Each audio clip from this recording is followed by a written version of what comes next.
Hello, everybody, and welcome to Alphabet Scoop, 9 to 5 Google's weekly recap and discussion of the biggest Google-related news. And this week, we're taking biggest quite literally. I'm Kyle Bradshaw, and I'm joined here with my colleague Abner Lee. How have you been, Abner? Good, and indeed, we are talking about the biggest news. We're talking about the Pixel tablet this week. It's finally here. It has been a long wait. Google, before the Pixel series, of course, they had 2 generations of Nexus 7. There's a Nexus 10, then a Nexus 9, and then the Pixel C. All of these ran Android devices. All of these. Pixel C was not supposed to be an Android device at first, but that's a story for another day. Some people know that one already. Yes. That Google had this long history before they made the Pixel phone. And then 2016, the entire hardware effort was rebooted, was restarted, was simplified, and they came out with the Pixel Slate running Chrome OS. And this was a device that we wanted to love, that we had high expectations for, you especially as a development device with access to Linux. But that did not come to pass. Of course, there were performance issues born out of the chip, out of the Core M3. I forgot the generation. It was so long ago. Just being a poor chip that made that entry, $499 device, just bad. And I don't know how many they even made of those, but it was not a good experience. Yeah. Oh, the entry one? The actual entry one that was running on a Celeron? Yes. Wow. That one got pulled from the market because that was just a cursed piece of hardware, and it's no surprise that Google took this long to make another tablet of any variety just because of how poorly the Pixel Slate did. Mm-hmm. They took their time. They apparently canceled some stuff in between because of the Pixel Slate. But that was the past. And the present, I would say, started when we reported last March of 22, that Google was working on a Nest Hub with a detachable screen. At this time, that's all we knew. That was a piece of hardware. And the big question going in was, we were wondering what OS was this running. And at time, it seemed that Google was working to optimize Cast OS, that Cast layer. It added a keyboard, for example. There's a quick settings redesigned, and that was an interesting period where we thought that that's what this tablet could be running as a Nest Hub. Yeah, I kind of missed that period. I would have rather seen that, because that would have meant that at some point that tablet would have been running Fuchsia, and that would have been a fascinating world to live in, to just I'll just browse the web on my Fuchsia tablet. It'll be cool, no worries. But nope, we're not in that. We're not in the good timeline. I don't know if you've all noticed, dear listeners, but we're not in the good timeline. But yeah. So yeah, 2 months or so later, I/O came, and we had this very surprising reveal of a Pixel tablet that none of us were expecting. That Google was saying that here's the Pixel tablet. They showed what it looked like, which they said was running Tensor, and it was coming in 23 in what was one of the longest teases of hardware ever. Because again, that was May. They said it was coming in 23. During the Pixel the fall event in October, they had to do another section about it. They gave a bigger preview. They talked about more of the specs, but they didn't let anybody use it still. So that was October. And then it ended up when Google said it was coming in 2023, they meant it was a full year. There's a 4 years wait from announcement to actual availability. And on top of that, it was another month for it to actually release, which I definitely feel should have come out much sooner. Right. I mean, I don't think it was always the plan, because we showed previously that there were 2 separate Pixel tablet models. Like there was one that was going to run on the Pixel 6's tensor, and then they upgraded that to the Pixel 7's Tensor G2. So I'm sure that was part of the calculus here. Mm-hmm. So yeah, that. But more importantly, Abner, you have one of these in your hand. Yes. I want to hear more about this. Yes. That preamble out of the way, that history out of the way, which we love, of course. I have the Pixel tablet. I'm holding the Pixel tablet. By the time the review comes out, I would have had it for just under 2 weeks. It was a nice review process. I am holding the Lowe's Pixel tablet, of course. You can't see me right now, but I am holding it. And so doing the hands-on, when I got, before I.O., when I used it, I thought the coating was a bit, this nano ceramic coating on top of the aluminum layer, the aluminum body, I should say, felt a bit cheap, felt a bit plasticky, but in using it for these past few weeks, the very curious and weird nuance I got was when the tablet is physically cool, when you've had it in a room when it's just been laying there and it's in a semi-cool room, it feels like a really premium tablet. This nano ceramic coating that's supposed to feel like porcelain. I would give them that porcelain feel. The grippy texture. I would give it all of them, saying they accomplished it. But again, this is pretty weird.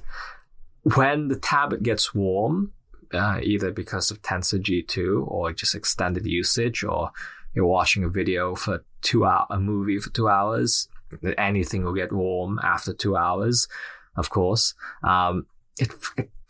This nano ceramic coating feels horrible. It feels cheap. It feels super sandy, super powdery, and I just want to clean it off. But the powdery feel is always there. I can't say I've experienced any material like this before. I wish I could relate. Like that sounds so. So it's definitely not anything like the Pixel 5's coating, right? Because that was supposed to be a bio resin with similar goals, but you're saying that it's nothing like the Pixel 5. It's powdery. It feels powdery all the time. That there's powder, there's like a layer of dust on it. It's like, it just feels like that all the time. And it's bearable when this tablet is cool, when it's cold. But at other times, it's just sticky. It feels grimy. I don't know if you have sweaty hands. It's not ideal. And at times, I just wish this was a metal. It's just a standard metal tablet. So, out of curiosity, and I know I'm asking the wrong person this question, but I know the Pixel tablet also has a case available. Yes. How does that case feel? I know I'm asking the wrong person, but how does that case feel? Is the case better than using it uncased? Is it more comfortable, less powdery and weird? It's a very standard rubbery case that you see on, I don't know, like a kid's iPad. It's a standard rubber. It's a nice rubber. Honestly, I kind of wish that the phone cases were just made of rubber. It's a pretty good rubber. If you've ever experienced the iPhone, the Apple's standard iPhone rubber case, it's something like that. It's a good case. It adds some thickness, but I guess the best part of that one would be that there's this stand, that there's this very cool metal ring that's oval shaped and that you can carry it around like a briefcase. And I enjoy that so much, even though that's so impractical and increases the likelihood that the screen is going to bump into something. I don't know. I wonder if holding it like a handle like that is an intended use on Google's part, because the photos that I've seen of you doing that are a little unsettling. Yeah, officially when you lay the ring all the way flat, Google imagines that you can like put the tablet up on Like if you're sitting on the back of an airplane and there's a hook on the back of your seat, you can put it up there and just watch video that way for a better angle. That's the official use case, not a briefcase. I do have to make that clear, but this Techno tablet briefcase is quite cool. I'm guilty of that. I mean, I'm just thankful that Google has found a way to get you to use a case.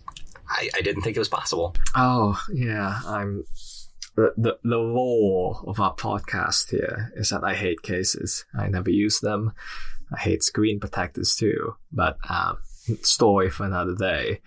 But yeah, with that design of the Pixel tablet out of the way, the case, I would put it at that. I think some people will enjoy that this is a grippy tablet. Maybe it's slightly grippier than a standard metal unibody, but at the same time, it's an acquired, this feel, this texture is an acquired taste, which I know seems really reflective of Google's MO when they're designing hardware, is that things need to have a unique aspect. The most obvious unique aspect of this is a smart display, which we'll talk about in a bit. But with the hardware too, they decided to do something unique. And there's room for refinement, let's put it that way. Fair enough. So, let me think. So how is it as a tablet? So we're going to get to the smart display things later, but just as an Android tablet, like you own a Galaxy Tab S8. Yes. Yeah. So how is it compared to that? It's it's tablet. It's an Android tablet. I think Ben had this when he was talking about the OnePlus Tab. It's an Android tablet. It's the most refined an Android tablet has been in the modern era, I would say, because Android is very good on this. Android 13, it's running QPR3 out of the box. It's very polished. It's the animations, material used, delightful. I can multitask with 2 apps easily, as well as with a picture-in-picture for YouTube.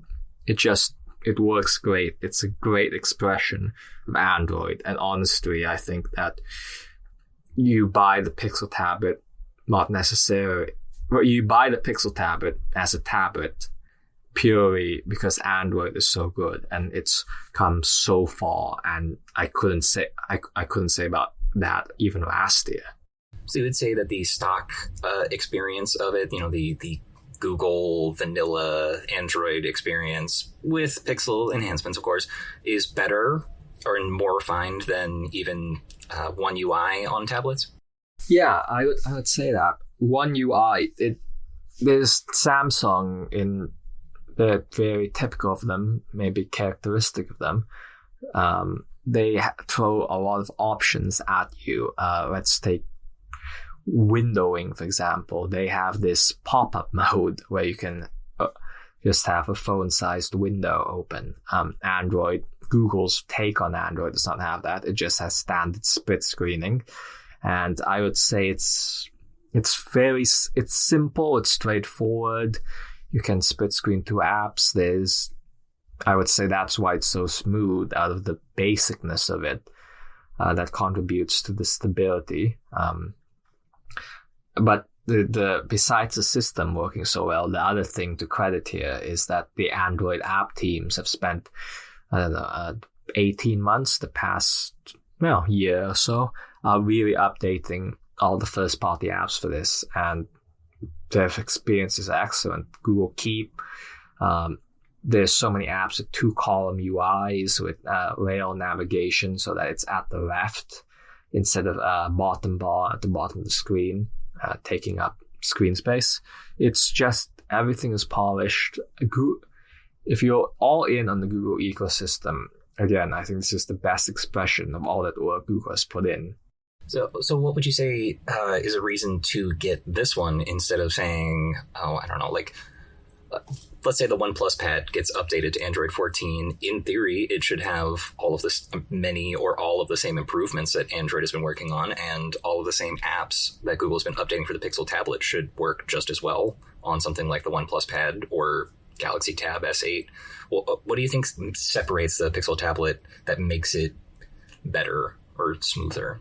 So I think the Pixel launcher, again, this is made by the Pixel team. This is Android at the base layer, but the customizations made by the Pixel team, I think, are worth it. In the Pixel launcher in specific, I really like the home screen layout of even as something as simple as having the search bar at the bottom as part of your dock.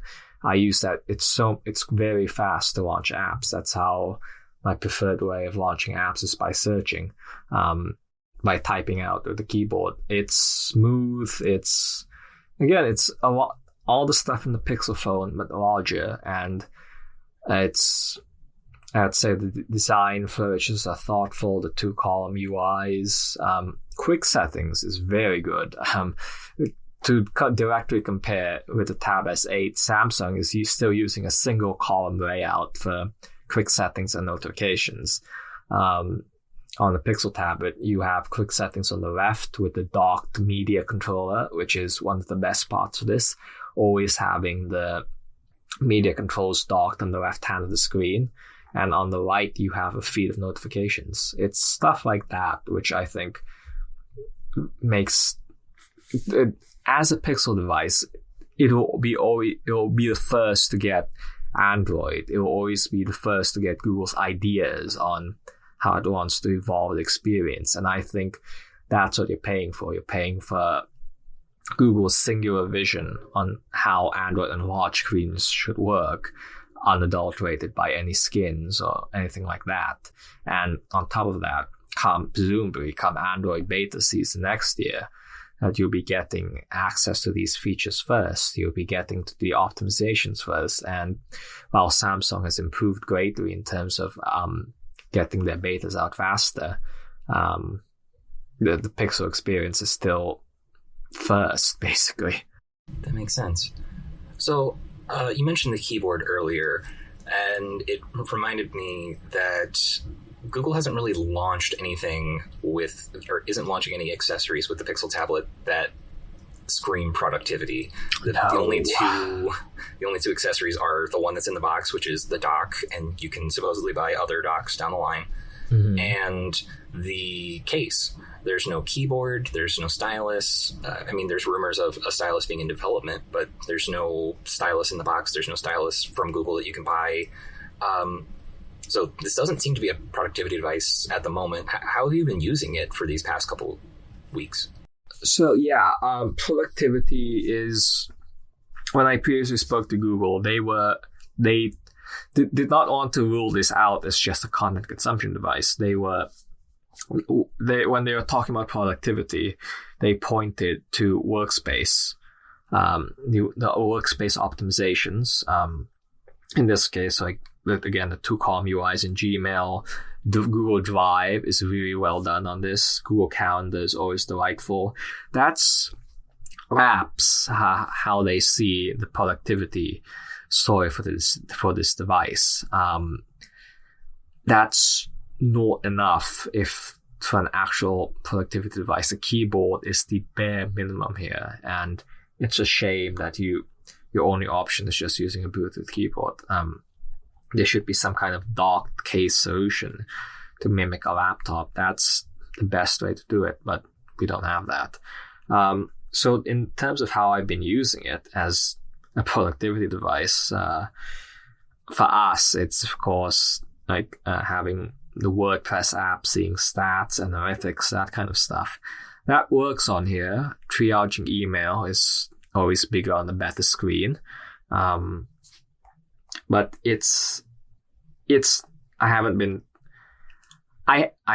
doing a lot of long form writing on it. I did a session with Google Keep and the Split keyboard, which Gboard was one of the better.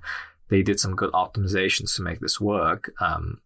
Basically, their Gboard, the Split keyboard, is quite good, and it's also, given how wide the screen is, it's the only way you can really type when you're holding it by the tablet by the sides. Yeah, see, that just seems awkward, but I guess you always do have the option of Bluetooth, like you were saying. And yeah, I don't know. I just never really liked typing on a tablet. Like I've had the S6 or S7 S7. for quite a while, and Yeah. S7. I've had that for quite a while, and I just have never gotten good at typing on it.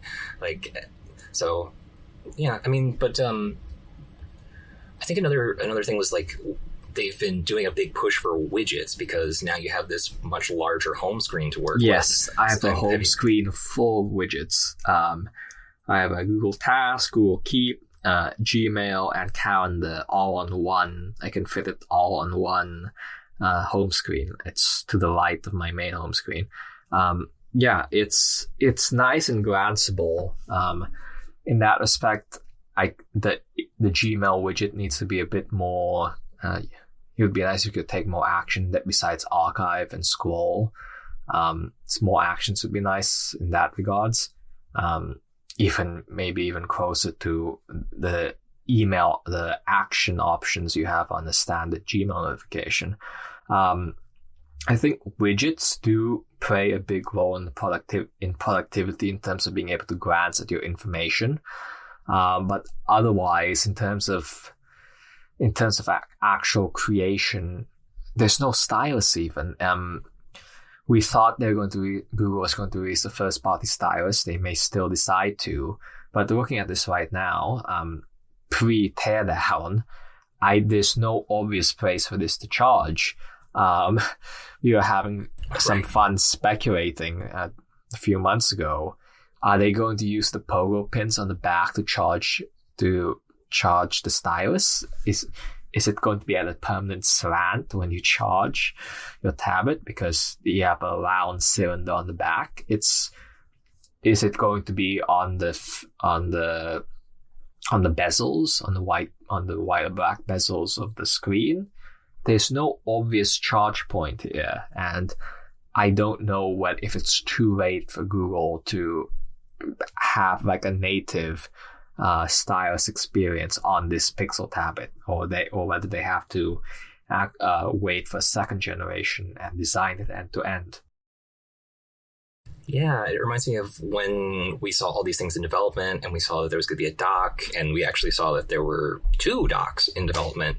And before we learned that the difference between the docks was one has a speaker and one doesn't, and Google seems to just canceled the speakerless dock, we thought that maybe just, again, assuming that there was going to be some productivity here, we assumed that maybe the dock could have a charger for the stylus. But again, that just fell through. We never saw anything about any of that. So it's just one dock, and it's just the speaker dock. Mm-hmm.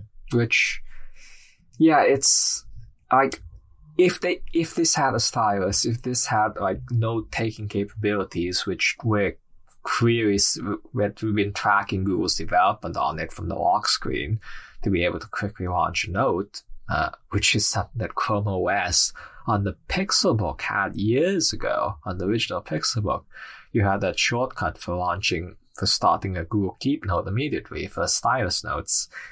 That's you mean the Pixel? You mean the Pixelbook? Pixelbook that also Pixelbook had had a dedicated stylus accessory that launched alongside of it and was in the same colors, and the stylus that they relaunched with the Pixel Slate to match the Pixel Slate's midnight blue colorway, and required a AAA battery. It was one of those tiny things. Yes. Quadruple A. I forgot about that. Quadruple I never actually got to touch A. Never got to touch the Pixelbook pen. So. Oh, I can bring mine. It's next time. But yeah, it's if this had stylus support, if this had a fantastic note-taking experience, I feel like productivity could have been a little bit higher. That I could have said that it was a little bit more. That there was a case for this being an excellent productivity device, but without a keyboard. Actually, how about stylus or keyboard? What would you take? I'm curious. If I only had to pick one. Yes. One. Man.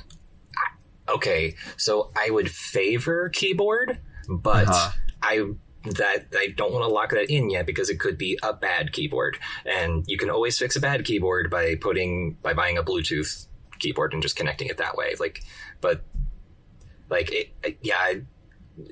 I think I would prefer a keyboard, but if it was a bad one, then yeah, I would want the stylus instead if I could choose. And so Google has their hush keys. I think that's what they call them.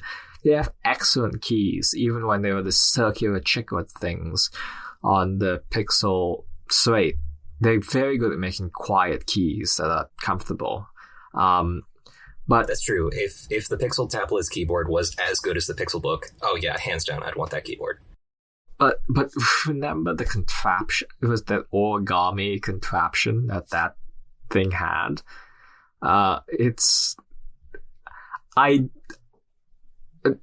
In my review, I was the thing again. Like Google likes to make unique things, and I feel like they would totally try to do that with a keyboard. And I actually kind of wanted to do something more like the iPad's Magic Keyboard, in which it's not an origami case, in which it's basically one piece with some metal bending. I would have preferred that approach more, but given that the contact points, that the pogo pins are at the bottom, I feel like we would have been in for a more standard design, which is fine, but it's maybe nothing original. And I guess that's also the roadmap for all these other third parties making their own accessories, which they're fine, but they're never usually that great. Okay, so we talked a lot about the productivity or lack thereof, depending on which side of the fence you fall on. But so how is it for content consumption, the clear dominant effort for the Pixel tablet? Content consumption, so again, like with optimized apps, YouTube Music, I think has the best UI for it. It's this dual column UI. Audio sounds great. You do somewhat cover when you initially get the Pixel tablet. I'm sure you'll end up covering the bottom speaker slot when holding it, but eventually your hand just naturally adapts, and that's not an issue. 4 speakers, a quad speaker array, two on the left and 2 each on the left and right sides, and then when you pair it on the charging speaker dock, it's noticeably louder. You get a better audio experience. And it seamlessly switches. The moment you place your tablet on the charging speaker dock, it immediately switches. Those pogo pins transfer data as well. It's not like a Bluetooth connection or whatever. It's direct. And that's why it makes it so good, I would say. You get a better experience. It's louder. Google tried to beat the second-gen Nest Hub in terms of audio quality. They weren't going after the Nest Hub Max, and I kind of wish they went for the Hub Max. Yeah, I mean, this is their premier product. It makes sense that they would want to go big, especially since this is seemingly replacing both the Nest Hub and Nest Hub Max. I think it has a higher chance of replacing. The Hub Max is the one I'm not confident on in terms of a product category. It's $229. It's often discounted to $50, $179. Even at that, it's still significantly cheaper than the Pixel tablet before discounts or anything. But I think that is the one that's most the future of that product category is the one I would say is least likely to get a second generation. Right. So why not actually follow through and make this charging dock speaker actually sound good? I mean, they have the experience doing it. They've released so many speakers over the years that they could have matched that quality. The Nest Audio is not bad. It's a pretty good speaker for the price. Right. I have 2 of them and just bought a third one. They're great speakers. This is not better than a Nest Audio, I would say. And the thing is, this is the wild part, once the tablet is not docked, you can't do anything with that charging speaker. It's not a standalone cast target. As far as we can tell, as backed up by the FCC stuff, there's no radios in that thing. It's just this weird object in your house, this pill-shaped object that has a pretty ugly front surface that you can't really do anything with it. Google should have put up a clock or something fun, because when it's not charging, it's this awkward form in your house. You can't do anything with it. It has a wire sticking out. It's just weird, and it's a shame. Yeah, I'm intrigued to see how long the Pixel tablet is able to live in my kitchen, because my intention is to replace my kitchen Nest Hub with the Pixel tablet. But if I'm using the Pixel tablet, then what am I going to do when my wife is in the kitchen trying to, or vice versa, right? If somebody's trying to set timers in the kitchen and someone else is using the Pixel tablet, that there's a mismatch there. So I don't know. I'm intrigued to see how that goes, and if I even bother to continue using it in that way. Yeah, so I have the charging speaker dock on my desk, replacing my Nest Hub Max, so that it's right next to my laptop. It's right there, so that I basically have another screen pointing at me throughout the work day. And in that regard, it's been fantastic, because the thing I've always wanted out of the Nest Hub Max is to be able to do more. And now I just have the full Android app experience, and it's been fantastic. I'm using it to listen to so much more music, because the full YouTube Music app is right there. It's excellent. You can search, you can browse, you can do playlists, and you have YouTube and Google TV even. That's been a pretty good directory, taking you to other apps and finding where content is available. I'm using it so much more as a content consumption device, and as well as like casual browsing, because it's an arm's reach away from me. I think some people will appreciate that. Like, I know so many people have a Nest Hub like under their monitor, basically. And they just have it permanently affixed there as like a smart home controller. And for $4.99, this is a bit pricey. I think you have to want to have an Android tablet on your desk to justify it. But if you can get over that hump, you can do. It's a full computing device. It has Chrome. It has the full Play Store. It's a significantly better watching experience, because the YouTube app is just good, so much better than the CAS experience. So if you can justify it, and like as a dedicated companion device, it's fantastic. Yeah, I mean, on that companion front, there is support for like viewing your phone's Google Messages, among other things, on there. So I mean, there's some companion-like abilities to it. So I guess that makes some sense. Yeah, and the biggest screen is better for browsing the web. Obviously, I think you can get over that hump. It's like it's the best companion device ever. It's less of I call it a Smart Display Pro. Basically, it's natural evolution of smart displays from these cheap hardware devices into something that runs full Android. And right now, Android does a lot. It can do a lot, and I think I've been using it just so much more because it's right there. That makes sense. So I think the last big part that we haven't really touched on is, how is the Pixel tablet as a smart display? Like, just the smart display stuff, like your weather frog and casting and things like that. And you better talk about the frog. The frog is very important to me. Yes. So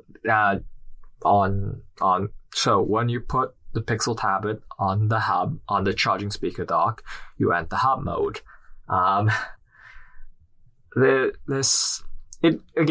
jumps into it quickly. It immediately starts charging. It transfers audio, as I said earlier, and it'll eventually start your screensavers. You have some of the full screen clocks you're familiar with on any smart display, and then you have the weather fog makes a return. It's a perfect 1-for-1. The thing you experience on your smart display on your Nest Hub is back on this Pixel tablet.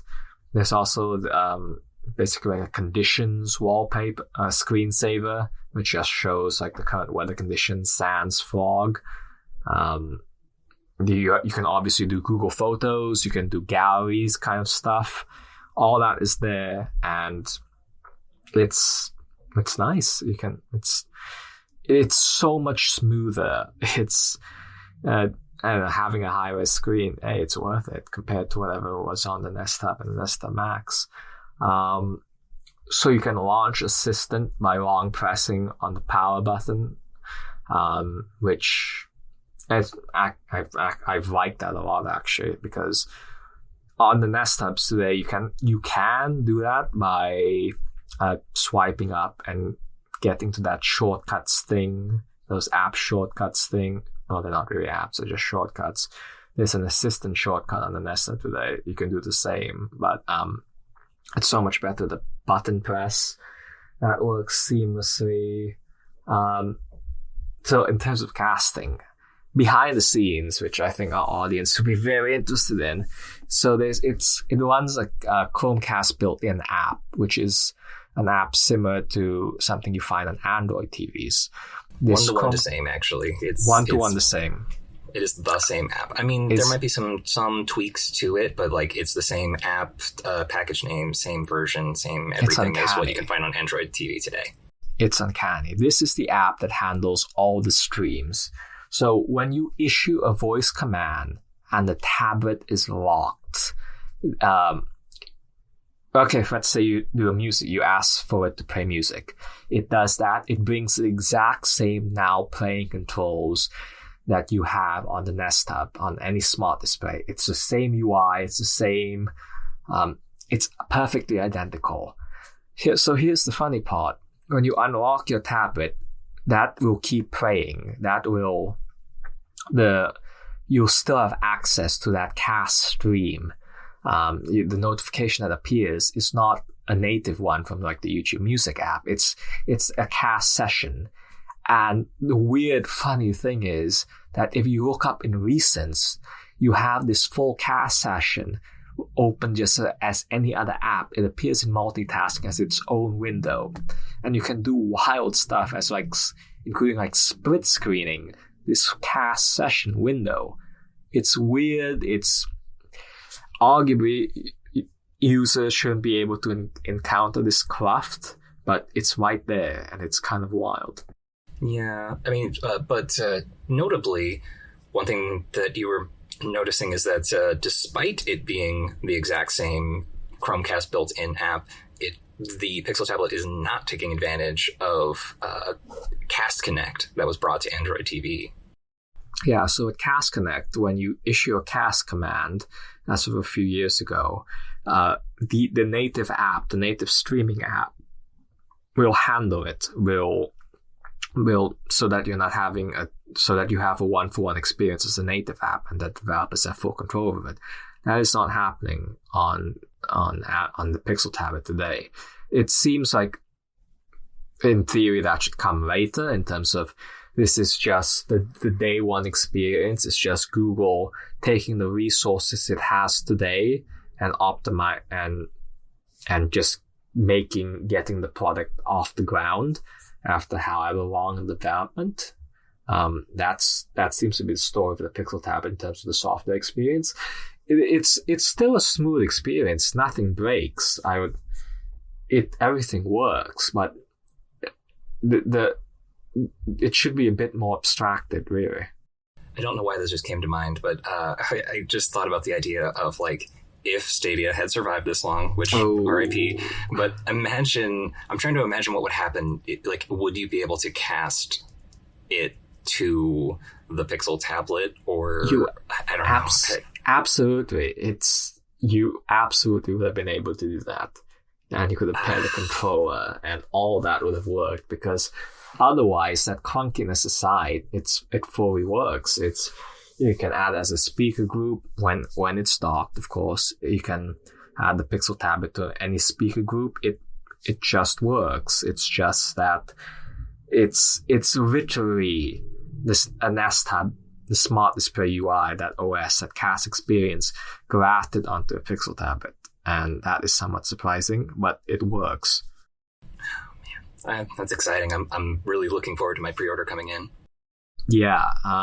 So yeah, the Pixel Tab, in short, I would say the Pixel tablet is a content consumption device. It has a good it has an okay productivity experience without a dedicated keyboard. The apps are really good. That's the saving grace of these things. All the workspace apps, Gmail, Drive, Google has put a lot of work into optimizing it, and I say that makes the productivity experience good. Not great, because great would have been Google actually building actual accessories and a stylus and whatnot. So it's primarily a content consumption device with a smart display UI sitting on top of it. It's a smooth experience. Google mostly works it out in terms of this is the best smart display you'll ever use. Man, that's exciting in and of itself. Mm-hmm. So yeah, it kind of like it's kind of like with the ability to be a companion. It kind of reminds me of like a smartwatch that you can watch movies on. That's an interesting way to put it. Yeah, you can do a lot more. It can absolutely do a lot more, but I think like the future where Google can really feature drops with the Pixel tablet going forward is like this companion aspect. I think there's something there that makes the Pixel tablet, that could make the Pixel tablet really interesting.